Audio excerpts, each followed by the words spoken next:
हरियापुर नाम के एक छोटे से गांव में रामू काका अपनी छोटी सी बेटी गुड़िया के साथ रहते थे। गांव में उनका कोई अपना नहीं था।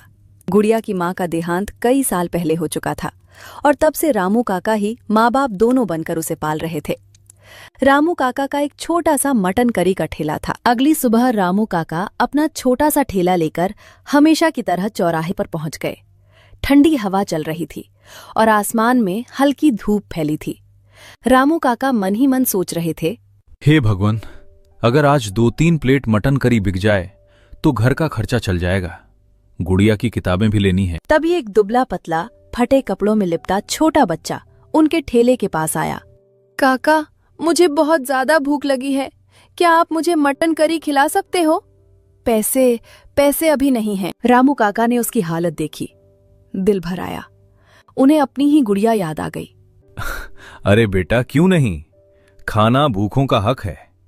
ये ले, गर्मा गर्म एक प्लेट। वो पूरी प्लेट चुपचाप खा गया और बोला, धन्यवाद काका, भगवान आपको बहुत खुश रखे। कुछ देर बाद दूसरे गांव से एक आदमी आया, लखन। उसके कपड़ों और चाल ढाल से लगता था कि वो थोड़ा संपन्न है। अरे काका, इस उम्र में भी ठेला लगाए हुए हो? क्या बताऊं बेटा, घर में बैठे बैठे मन नहीं लगता, ऊपर से कमाने वाला भी और कोई नहीं। एक ही बेटी है मेरी गुड़िया, बस रोज 2-3 प्लेट बिक जाती हैं तो गुजारा हो जाता है, और मुझे चाहिए भी क्या। सही बात है काका, चलिए मेरे लिए भी एक प्लेट लगा दीजिए। रामू काका ने तुरंत एक प्लेट गर्मा गर्म करी परोसी। लखन ने पहला ही कौर खाया तो उसकी आंखें चमक उठीं। अरे वाह काका, ऐसा मटन तो मैंने आज तक नहीं खाया, ये तो कमाल का स्वाद है। अरे बेटा, ये सब गांव की मिट्टी का स्वाद है। काका, आप मेरे साथ मेरे गांव चलिए, मैं आपको आधे पर रख लूंगा। जितनी कमाई होगी आधी आपकी आधी मेरी, खूब चलेगा आपका स्वाद वहां। नहीं बेटा, मेरा मन बस इसी गांव में लगता है, मैं कहीं और नहीं जाना चाहता। काका, आपका मन लगता है ये बात सही है, लेकिन आपकी बेटी भी तो है, उसकी शादी, उसका भविष्य, क्या ये 2-3 प्लेट बेचकर उसकी जिंदगी बन पाएगी? रामू काका चुप पड़ गए। लखन की बात दिल में उतरती चली गई। बात तो तू ठीक कह रहा है बेटा। ठीक है, मैं कल से तुम्हारे गांव आ जाऊंगा। लखन चला गया। रामू काका जब घर पहुंचे तो देखा कि गुड़िया चूल्हे के पास बैठी आग जला रही थी। अरे बेटा, बाहर तो बहुत ठंड है, अच्छा किया तूने आग जला ली। हाँ पिताजी, मैं आपका इंतजार कर रही थी, आप देर क्यों कर दिए? बेटा, हमें कल से दूसरे गांव जाना है। पर क्यों पिताजी, हम अपने गांव में ही ठीक थे, क्या हम इस गांव में नहीं रह सकते? नहीं मेरी गुड़िया, बात रहने की नहीं है, बात तेरे भविष्य की है। भविष्य? पिताजी, हम यहाँ भी खुश हैं, आप क्यों परेशान होते हो? देख बेटा, एक लड़का आया था, लखन। वो दूसरे गांव में एक बड़ा होटल चलाता है। उसने मुझे काम पर रख लेने का वादा किया है, अच्छी कमाई होगी। पिताजी, मुझे आपकी खुशियों से बढ़कर कुछ नहीं, जहां आप रहोगे वही मेरा घर है। गुड़िया और रामू काका दोनों गांव छोड़कर दूसरा गांव आजता है। अरे रामू काका, आप आ ही गए, चलिए अच्छा हुआ समय पर पहुंच गए। हाँ बेटा, जैसा कहा था वैसा ही सुबह सुबह निकल पड़े। बहुत बढ़िया। काका, जल्दी से काम पर लग जाइए, आज भीड़ बहुत होगी और इराक भैया कभी भी आते ही होंगे। आप मटन करी बनाना शुरू कर दीजिए। तभी लखन ने गुड़िया की ओर देखा। और बेटी, तुम जरा मेरे घर चली जाओ, जहां भी पूछोगी लखन भैया का घर सब बता देंगे, बड़े आराम से पहुंच जाओगी। वहां भाभी भी है, वे तुम्हें खाना वाना दे देंगी। पिताजी, मैं अकेली कैसे जाऊं? डर मत बेटा, लखन बेटा बुरा नहीं है, उसके घर जा, भाभी से मिलना, बहुत अच्छे रिलेटेड है। रामू काका ने जैसे ही कड़ाही में मसाले डाले, खुशबू पूरे होटल में फैल गई। थोड़ी ही देर में पहला ग्राहक तेजी से आया। अरे लखन भैया, ये चाचा को कहां से पकड़ लाए? खुशबू तो ऐसी आ रही है जैसे कहीं दरबार में पक रहा हो। चलो जल्दी से एक प्लेट मटन लगा दो। रामू काका ने फुर्ती से प्लेट तैयार की, करी गर्मा गर्म चावल पर डाली और ग्राहक को बढ़ा दी। अरे वाह काका, ऐसा मटन तो मैंने जिंदगी में कभी नहीं खाया, मुंह में जाते ही पिघल रहा है। ये तो कमाल है। मैंने कहा था ना, काका का हाथ नहीं, जादू है जादू। काका, अब से मैं रोज यहीं खाऊंगा। लखन भैया, आधी दुकान इनको ही दे दो। ग्राहक हाथ जोड़कर बोला। काका, अब से मैं रोज यहीं खाऊंगा लखन भैया, आधी दुकान इनको ही दे दो। धीरे धीरे और लोग भी खुशबू के पीछे पीछे आने लगे। अरे भाई, क्या महक आ रही है, एक प्लेट मेरे लिए भी लगाओ। शाम होते होते कड़ाही लगभग खाली हो चुकी थी। आज का दिन उनके लिए उम्मीद और नई शुरुआत बनकर आया था। दोनों घर चले गए। बेटा लखन, आज की कमाई तो बहुत ही बढ़िया हो गई। ला, मेरे आधे पैसे निकाल दे। वही बात जो तूने कही थी, आधा आधा। ये सुनकर लखन का चेहरा एक पल के लिए उतर गया। मन में सोचने लगा, अरे काका का मटन तो सच में जादू है। अगर आज ही मैंने इन्हें आधे पैसे देने में टालमटोल की तो कहीं ये नाराज होकर वापस अपने गांव ना चले जाएं। काका, मैं तो बस निकाल ही रहा था। आपकी मेहनत है, आपका हाथ भी है। वो पैसे गिनने लगा, पर उसके हाथ में हल्की कंपकपी थी। भगवान तेरा भला करे बेटा। आज पहली बार ऐसा लग रहा है कि मेरी गुड़िया की जिंदगी संभल जाएगी। काका, कल हमें और भी जल्दी उठना होगा। सुबह सुबह ही मटन बनाना है। आज की तरह अगर भीड़ लगी तो पूरा गांव हमारे होटल की तरफ भागेगा। अगले दिन सुबह सुबह ठंड पहले से भी ज्यादा तेज थी। कड़ाही से उठती भाप और खुशबू पूरे होटल में फैलने लगी। लोग ठंड में कांपते हुए भी गर्मा गर्म मटन करी के लिए लाइन में लगने लगे।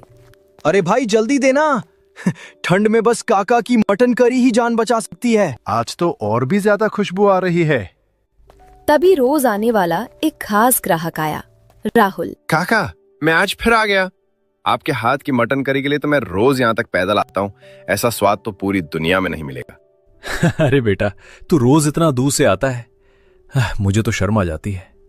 भगवान तेरा भला करे। काका, आपका खाना मेरे लिए दवा जैसा है।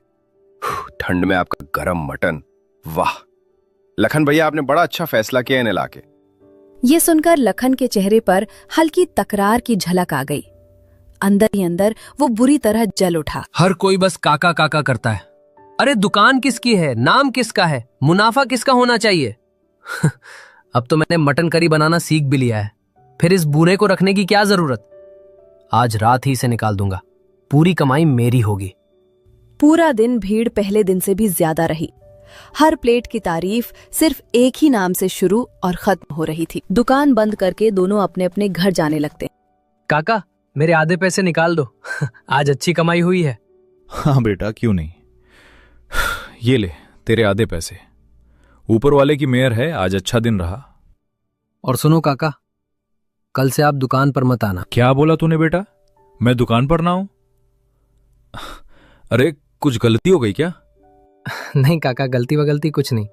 बस अब मैं आपसे मटन करी बनाना सीख गया हूं, तो भला मैं आपको आधे पैसे क्यों दूं?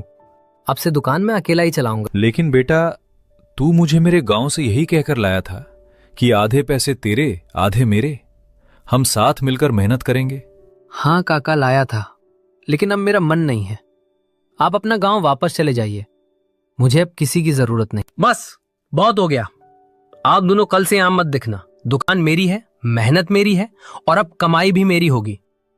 ठीक है बेटा, तेरे मन में अगर लालच आ गया है तो मैं क्या कर सकता हूं।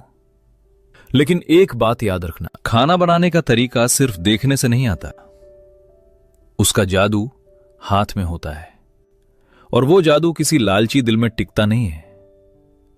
ताका अपने फटे बैग को कंधे पर टांगते हैं और धीरे धीरे अंधेरा होते रास्ते पर चल पड़ते हैं। अगले दिन सुबह लखन बड़े जोश में दुकान खोलता है।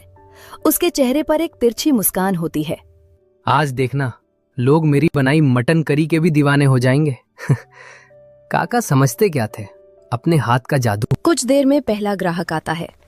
अरे लखन भैया, एक दमदार मटन करी दे दो, ठंड में गर्मा गर्म मजा आ जाएगा। गिरा पहला निवाला मुंह में डालता है और उसका चेहरा तुरंत बिगड़ जाता है। अरे ये क्या है, ये मटन करी है या उबला हुआ पानी? स्वाद कहाँ है, मसाला कहाँ है, मटन कच्चा क्यों लग रहा है? लखन एक पल को हक्का बक्का रह जाता है।